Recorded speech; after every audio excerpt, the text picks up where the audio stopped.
read the mind of the potential market and see where their value lies. The value translates into money later. And if you understand value very carefully, you're a winner, actually. The probability of losing is very, very, very low. Value. At what cost and risk am I providing that value? Because obviously when you provide value, you're going to suffer a cost. You are doing it in risk. So what is the cost and risk which I'm suffering in order to provide that value? And what are the returns I'm going to enjoy? Value, cost, risk, returns. That's the game of the entrepreneur. Nothing else.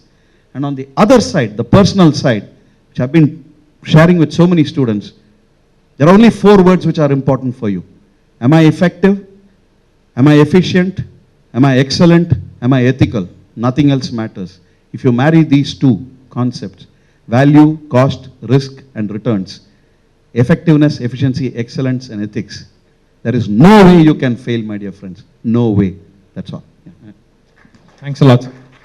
One question for Mr. Raghu is that, can you tell us the importance of mentoring, and how is our ecosystem actually taking an effort to help people with getting the right kind of mentors, and could be in the perspective of the IIT MA association that we have, or TIE? What is the the equation? Well, when somebody wants to start a new venture, if you start interacting with TIE stands for the Indus Entrepreneurs. This was an organization that was started in '92 by successful entrepreneurs in the West Coast who wanted to give back something to the community. So today we are more than 57 chapters across 14 countries. There are 2 types of membership in TIE. One is called charter members. These are members who are part of the organization through an invitation so that they can actually give back something to the community. And then there are a set of members called the associate members, who are people who want to be associated with TIE to derive value from the organization. So when you want to start any new venture, the first thing that comes to your mind is, what can I do? What is it that I can do? I already have some experience. If I worked in an organization, or if I'm a student, I've learned something. So I need to know, what can I do? What is that idea that I have to work on? Then how can I do it? Yes, I have an idea. No, I want to start something. And how do I do that? Then where do I start? That's the third question. People are giving me lots of advices, and now where do I really start this? And then who can really help me? So the answer to all these questions are there with TIE. Now, TIE is an organization that has got mentors, that's got entrepreneurs, that's got advisors, that's got investors. People like MVS Money sitting here, Vishy Vishwanathan sitting here. So they've all been mentors who are actually helping entrepreneurs on how to take their company to the next level, or how to start a company. And in this entire ecosystem, there are also people who are really trying to help you on, how do I start a company? Should it be a partnership company? Should it be a private limited? People like Kannan, who's here in the audience, he's helped several entrepreneurs within the TIE ecosystem in answering those questions. And then you are also looking at, how do I, defend my IP that I'm building? Again, you need a mentor for that. So an example would be Aarti. I was just having a conversation with Aarti Shivanand, who's again one of the charter members of TIE, and she told me that she's at least spoken to about 25 people in the last 6 months on various aspects of entrepreneurship. Again, these are all non-revenue generating discussions that she's been having with people. So when we talk about mentoring, the first and most important thing is, how can TIE help you as a mentor? So TIE can provide you that mentor. Yeah, of course. TIE has got passion and persistence. So we're all passionate. You can see that in every person that works with TIE. With a lot of passion, if an entrepreneur comes into TIE, and if there is any help that is required in terms of mentoring, TIE has got a very well-defined process on how to identify a mentor for you. I can give you a very small example. I mentored an education company which built software solutions for schools and colleges called Schoolmate.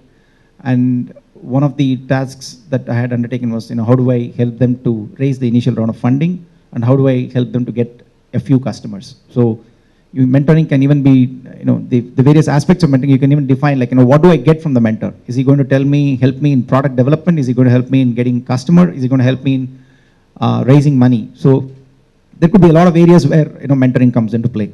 So I'll be happy to, answer any questions that you may have regarding mentoring.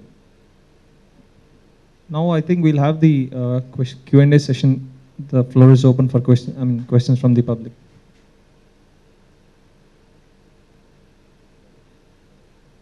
You can circulate one of the mics.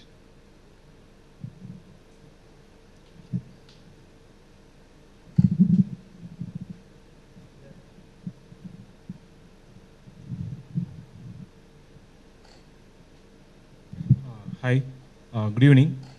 These days when people start up, most of the people don't seem to start up in manufacturing sectors. But I think engineering services and manufacturing is what India needs right now. So what are the difficulties that the sector faces, and what is the system doing to encourage people to start something in that area? Just to understand the question, you felt that there wasn't too much activity happening in manufacturing, and you wanted to get a feel for why that is the case, as well as what potential support and infrastructure that is available for that.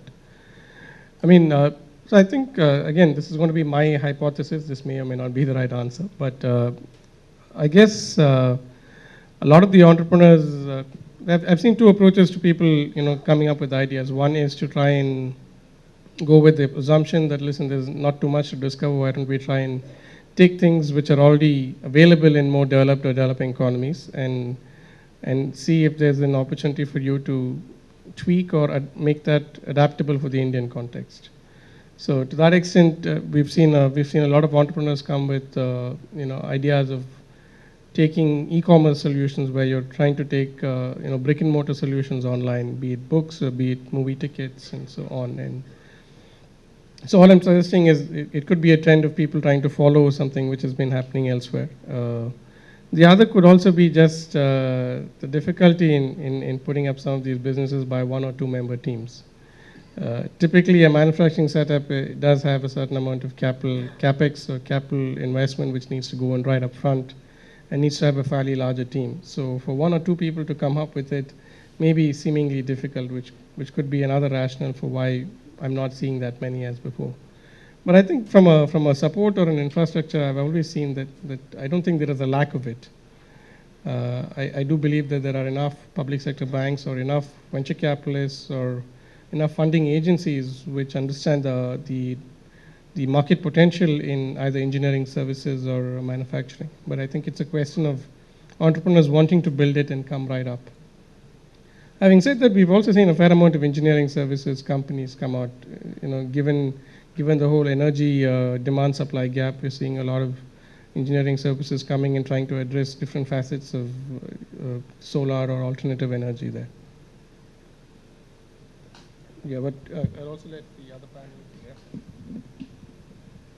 So I have studied a lot of China. There's a big contrast between China and India. I've gone to China many times. There's a big difference in China. There's not a 10-hour power cuts like we have here. And the roads are 100 times better, right? So we have software companies work here because we have high enough margins to compensate for all the problems that basically the government would not solve here, right? We have enough margin to put up our own diesel generators, put up our own stuff. In fact, I'm now even thinking of building our own campus because, the traffic is becoming so horrible that, it's a productivity loss for us. If people commute 3 hours a day, they can't focus on work. That's a lot of our employees do now. So these are problems that I don't expect solutions from our government. Basically, we have a really screwed up system, both at the state and the center. I'm going to be very strong here. Until then, I don't see a lot of manufacturing going to come. I would myself like to invest my money in manufacturing, but I can't do it because here we cannot profitably manufacture. If you do all the numbers, if there's profit to be made, people will jump in. But right now, it's very hard to actually manufacture something and compete with China. And the reason is not labor costs. Indian labor costs are actually lower than China. It's because of all the other bottlenecks. The electricity, the water, the transport, the roads, and getting something for export, let's say to the port, the delays, the plane delays, the airport, all of that is holding us back. So that's the problem. A pointed answer to your question again from our institute's point of view. The MS Entrepreneurship Program is a unique program. You asked what the system can give you. Suppose a student joins MS Entrepreneurship. I'm going to give you 3 examples, okay? Going back to 1983, one of that year's Academic Affairs Secretary, Srikanth, Rajan Srikanth, by the way, now Rajan Srikanth, at that time Sri, a good friend of all of us, he was one of the first students in that program. He joined in 83 and went into metal stitching, which is a technology for manufacturing.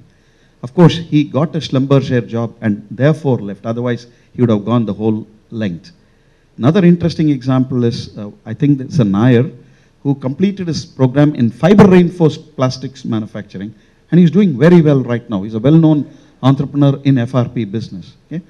The third example is very recent. Balraju's batch, Raghavendra, who did his work between management studies and metallurgy. He actually produced, and he developed a technology for producing titanium powder, barium titanate.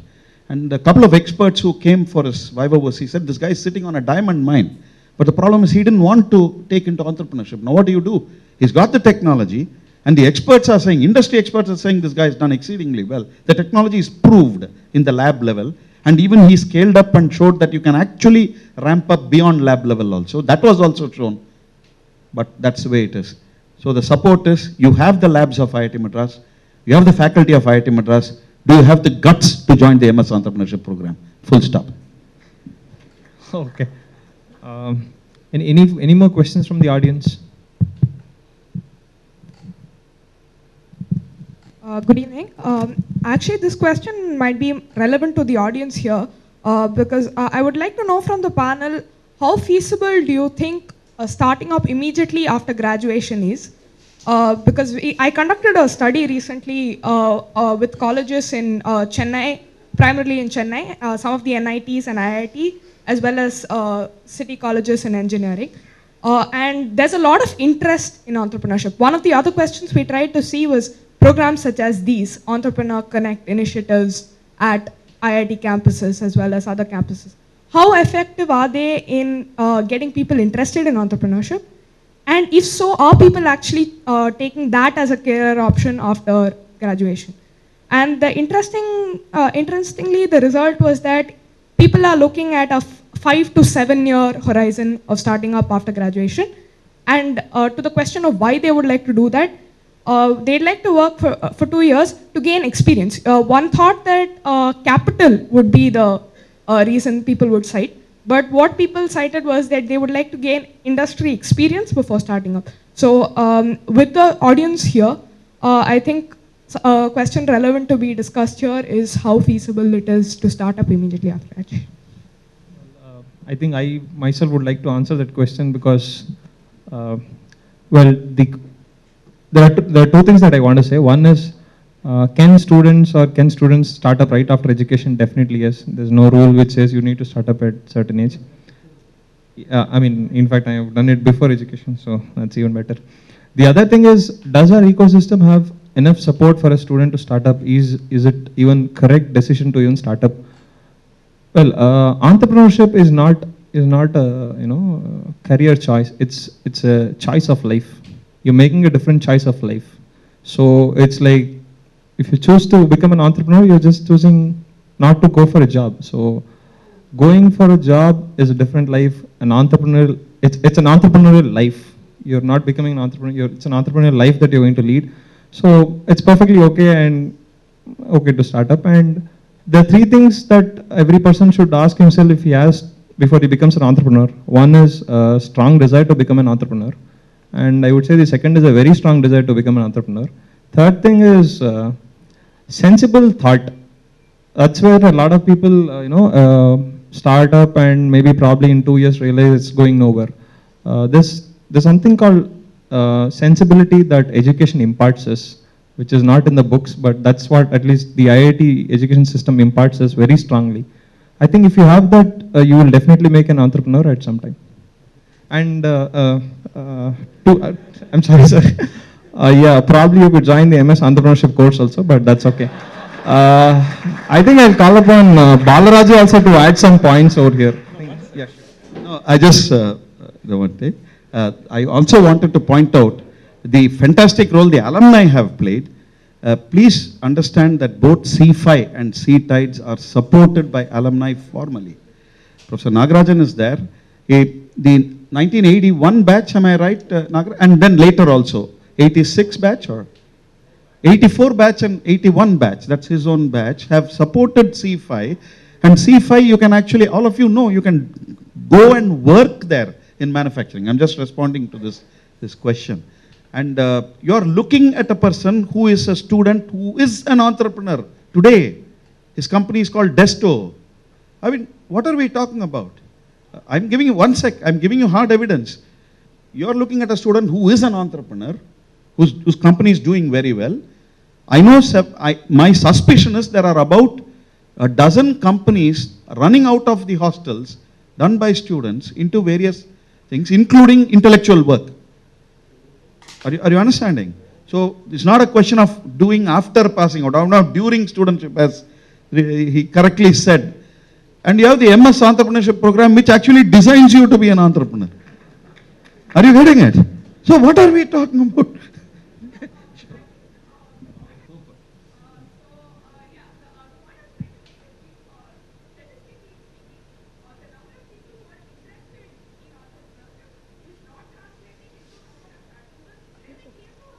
Well, that's always true anywhere. A lot of people will talk about it. Most people will not do it. Just like the previous panelist said, if 1,000 people start a marathon, like 100 will finish. It's always going to be true. I mean, I have a lot of friends, classmates who said they will eventually start a company. They eventually never arrived. It will never arrive. So if you're thinking about it, do it right now. Right now. That's the best. Can I share a point here? Sorry, the button, but I think there is something which I have understood as the power of inexperience. See, as you grow, as you get experience, you get knowledge, yes, but knowledge also tells you what and all you cannot do and how and all you can go wrong, which is an enemy of entrepreneurship.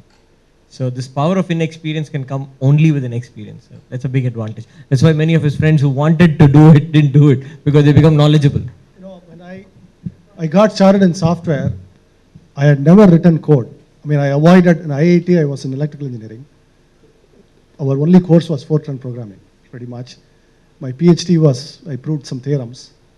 Then suddenly I realized, man, I want to be in software. Then I left my job and I started a software company. My wife asked me, you don't know anything about software. I said, that's the best way to start. Actually, it turned out to be, I didn't know that I was just absolutely self-confident.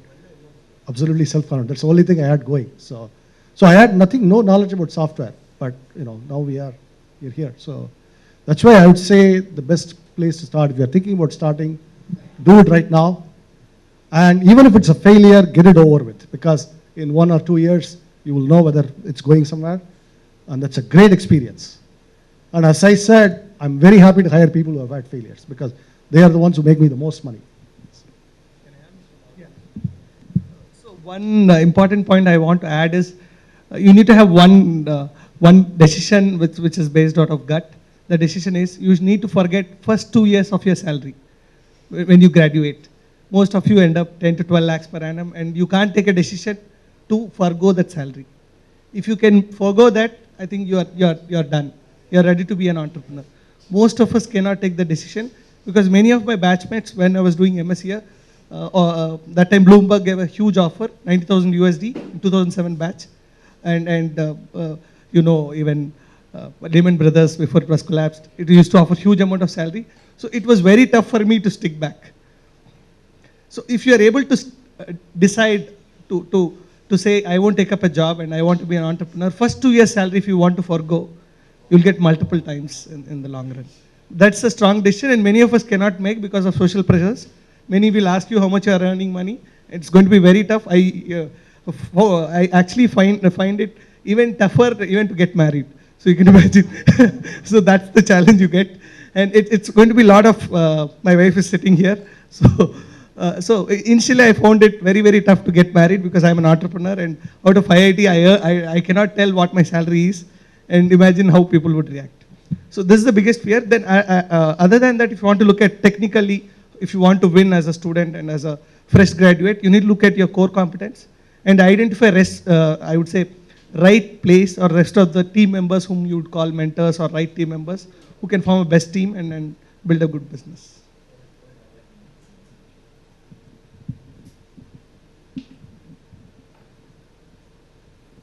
Yeah, actually, I have a slightly contrarian view.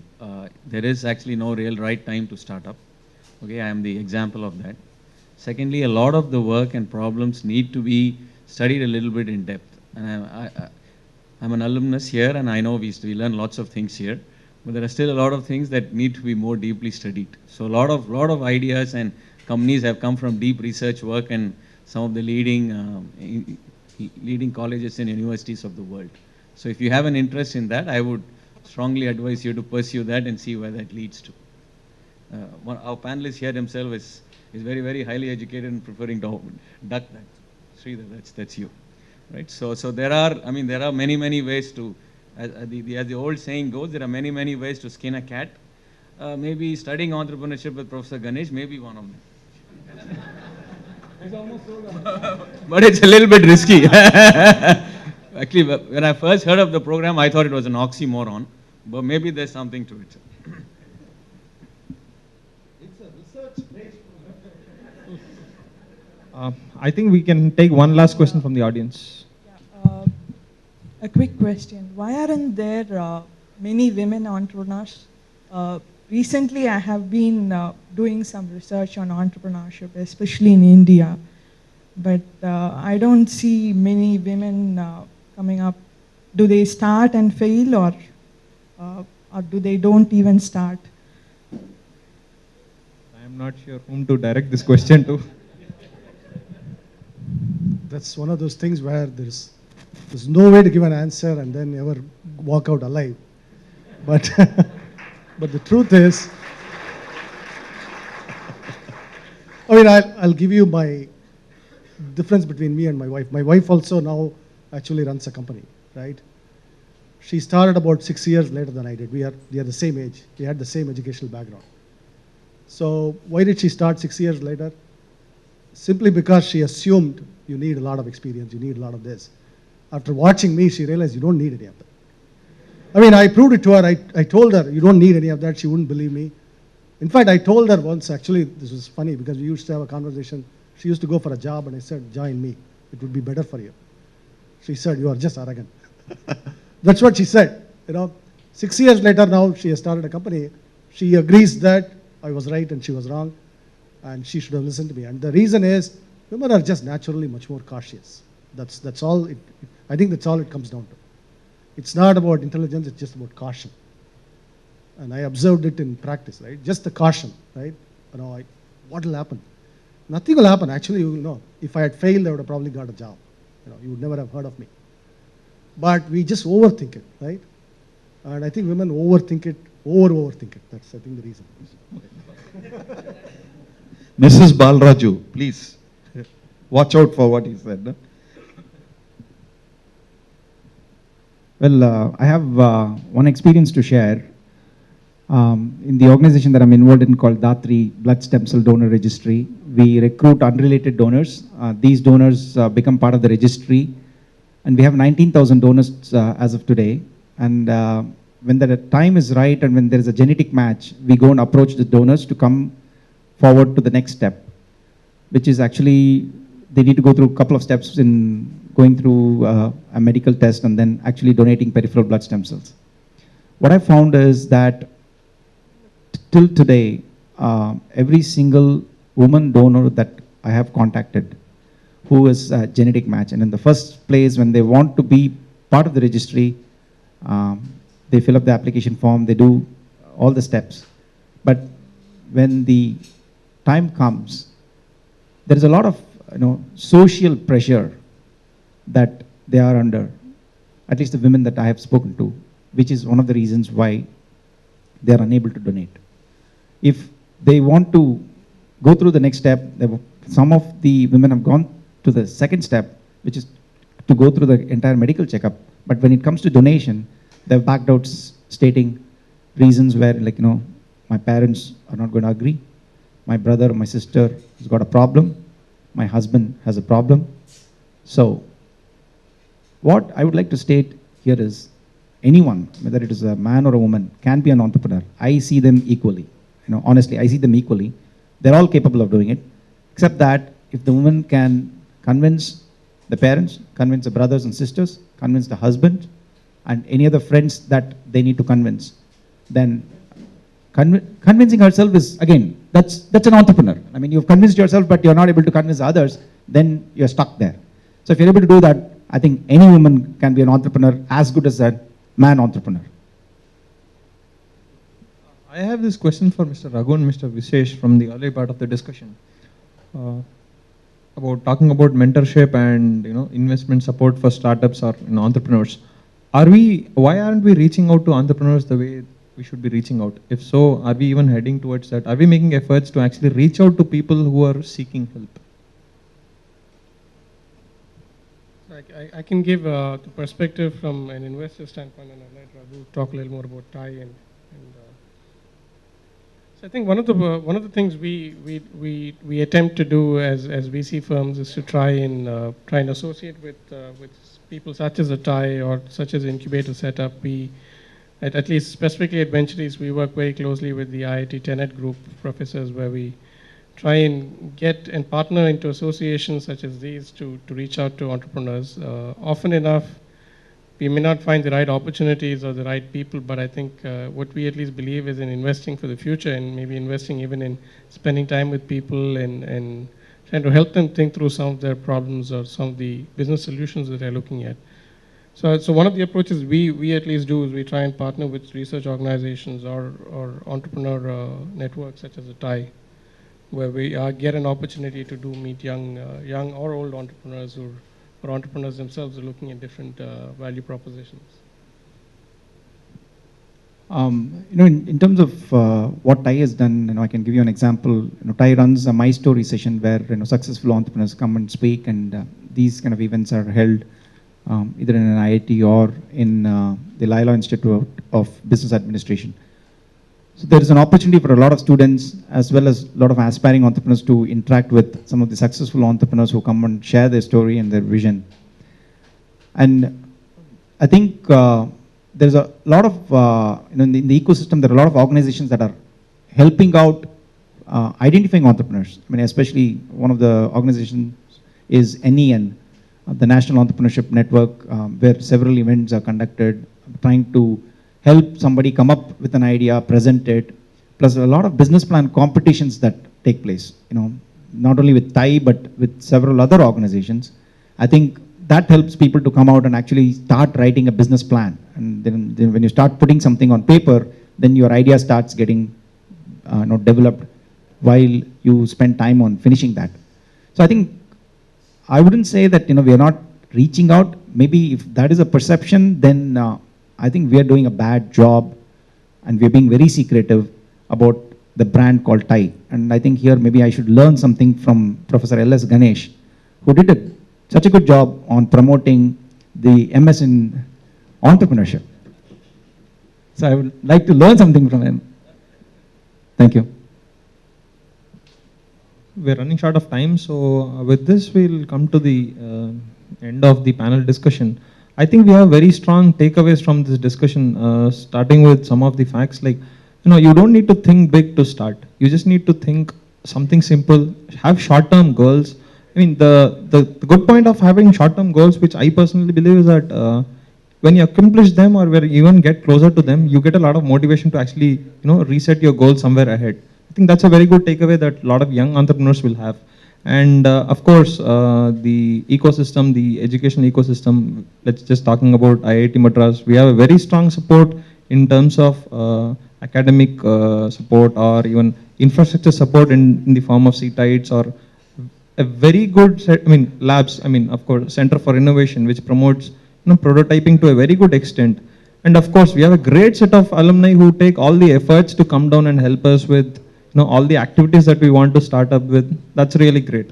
And of course, we've had a great set of perspectives from Mr. Vishesh also, who has given a very interesting dimension that, the venture capital firms are also looking out to reach out to people and, see where the trend is heading. I think that's a very good thing. And with this, I think I'll call the end of the panel discussion. Thanks a lot to everyone. Thanks for the audience. I would like Professor Nagarajan to give mementos.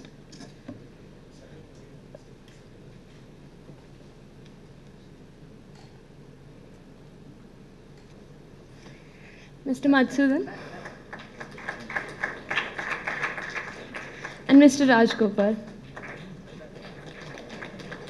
I would now request Mr. Vishy to give the mementos. Mr. Visesh Rajaram.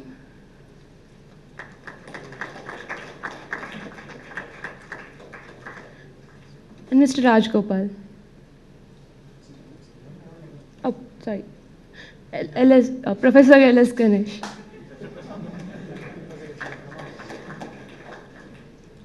Now request Mr. Ravi to give the mementos. Mr. Sridhar Vim.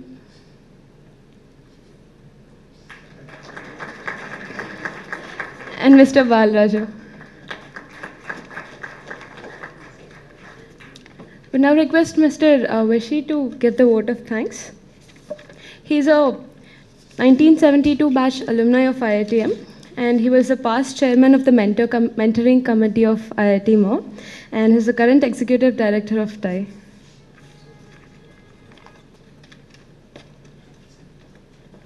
Right, thank you.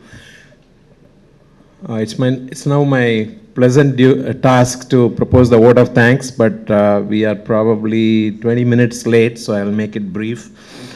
And an event like this, it took several months of planning, and I must say that I'm really pleased with the turnout and the success, and also organizing events, such events in TIE. One thing I can say is that to get Suresh Kalpathy, Ashok Jhunjhunwala,